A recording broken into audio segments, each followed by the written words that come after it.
வணக்கம் உறவுகளே, இன்றைய தினம் ஆங்கிலேயர்கள் மருதுபாண்டியர்களின் சிவகங்கை சீமையின் மீது போர் தொடுக்க புறப்பட்ட தினத்தை பற்றி தான் காண இருக்கின்றோம்.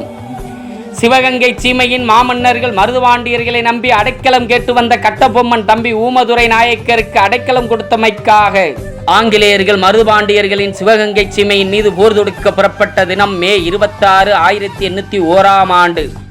பாஞ்சையிலிருந்து புறப்பட்ட ஊமதுரை மே 28 அன்று அரண்மனை சிறுவயல் சென்றடையும் முன்பே மே 26ஆம் நாளே ஆங்கிலேயர்களின் அணிவகுப்பு நாகாலபுரம் நோக்கி நகர்ந்து வைகை கரையோரம் வந்துவிட்டது. ஏனென்றால் சிவகங்கை மீது ஆங்கிலேயர்கள் போர் தொடுக்க ஊமதுரையின் அடைக்கலத்தை போருக்கு ஒரு சாக்காக வைத்துக் கொண்டனர். அவ்வளவே.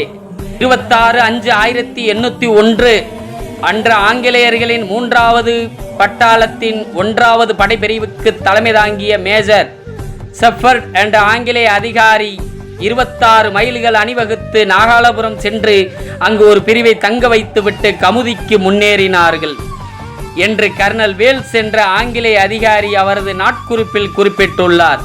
இந்திய சுதந்திர போராட்டத்திற்கு ஒரு ஆரம்ப புள்ளிதான் இந்த போரின் தொடக்கம். மாமன்னர் மருதுபாண்டியர்களின் புகழை பெருமிதம் கொள்வோம். நன்றி, வணக்கம்.